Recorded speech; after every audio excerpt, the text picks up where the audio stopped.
안녕하세요, 여러분. 우리가 쇼핑하는 방식이 AI 때문에 완전히 근본적으로 바뀌고 있습니다. 눈에 보이지는 않지만 사실 여러분의 지갑을 차지하기 위한 새로운 전쟁은 이미 시작됐거든요. 오늘 바로 그 이야기를 한번 깊게 파고들어 보겠습니다.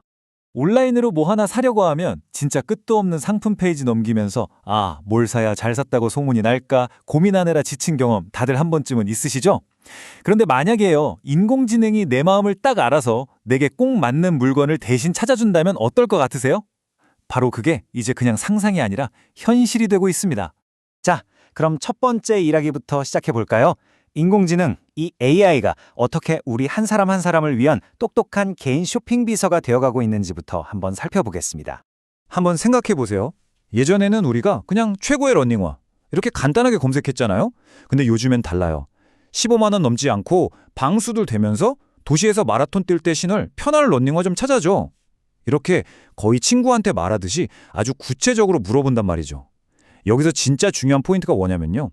쇼핑의 출발점이 단순한 검색에서 사용자의 진짜 의도를 파악하는 걸로 바뀌고 있다는 겁니다. 이런 변화가 그냥 편해졌네에서 그치는 게 아닙니다. 사실 이 뒤에서는요, 보이지 않는 거대한 권력 이동이 일어나고 있어요. 저희는 이걸 거대한 문지기의 이동이라고 부르는데요. 이게 대체 무슨 뜻인지 바로 알아보겠습니다. 자, 이 표가 정말 모든 걸 말해줍니다. 과거의 기업들의 목표는 딱 하나, SEO였죠. 검색 엔진 최적화. 어떻게든 구글 검색 결과 첫 페이지에 우리 제품을 올리는 거예요. 사용자가 정보를 직접 당겨오는 방식이었어요. 근데 이젠 판이 완전히 바뀌었습니다. 핵심은 AEO, 바로 AI 답변 엔진 최적화예요. 목표가 뭐냐? AI가 이게 최고예요 하고 첫 번째로 추천해주는 상품이 되는 거죠.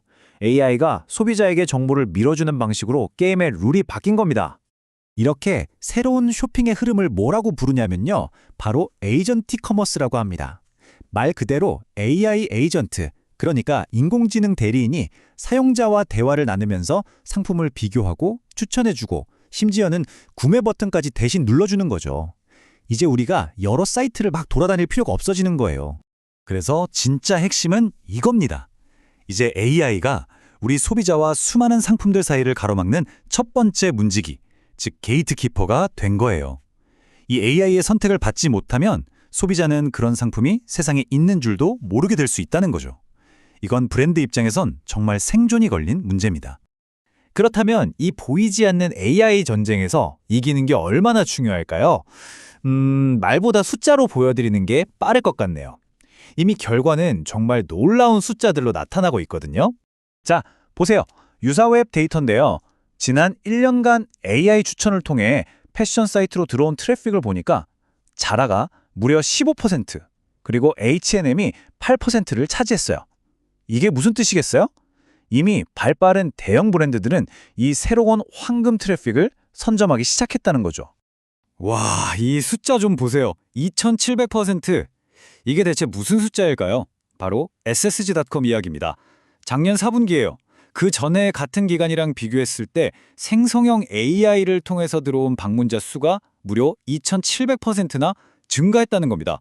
이건 뭐 그냥 폭발적이라는 말로도 부족하죠.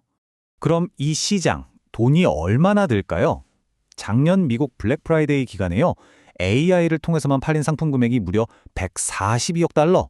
우리 돈으로 환산하면 거의 20조 원에 가까운 어마어마한 돈입니다. 외신에서는 AI가 없었다면 사상 최대 매출은 불가능했을 거라고 분석할 정도예요. 자, 그럼 이제 브랜드들은 어떻게 해야 할까요? 이 완전히 새로운 환경에서 살아남으려면요, 당연히 새로운 규칙을 알아야겠죠? 아주 흥미로운 연구가 있는데요. 보프 인사이트에 따르면 브랜드가 이 똑똑한 AI의 간택을 받기 위한 길이 크게 두 갈래로 나뉜다고 합니다. 과연 어떤 길일지 한번 같이 보시죠. 첫 번째 길은 아주 심플합니다. 바로 압도적인 인지도로 승부하는 거예요. 유니클로나 자라, H&M처럼 그냥 모르는 사람이 없는 거대 브랜드가 되는 거죠. 그러면 사용자가 그냥 괜찮은 티셔츠 하나 추천해줘처럼 좀 애매하게 물어봐도 AI는 일단 이 안전한 브랜드들을 먼저 추천하게 된다는 겁니다. 두 번째 길은 정반대 전략입니다. 바로 명확한 전문성이에요. 넓게 아는 것보다 하나를 깊게 파는 거죠.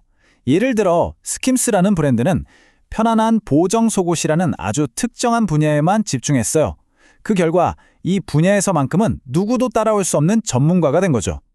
그러면 AI는 이러한 기능이 있는 보정소고 찾아줘 같은 구체적인 질문에 그건 스킴스죠 하고 바로 추천하게 되는 겁니다.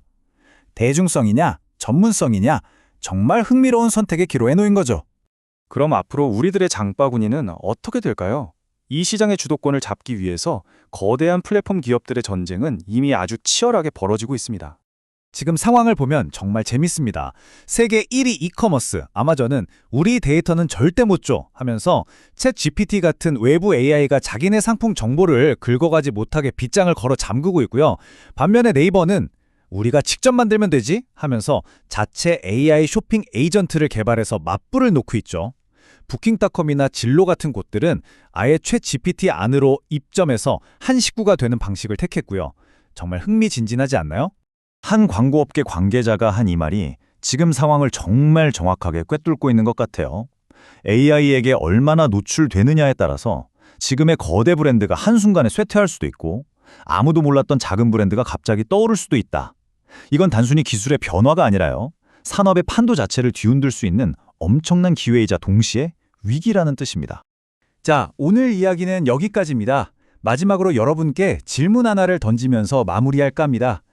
AI가 나를 대신해서 쇼핑을 해줄 때 그 편리함 뒤에서 진짜 최종 결정권은 과연 누구에게 있는 걸까요?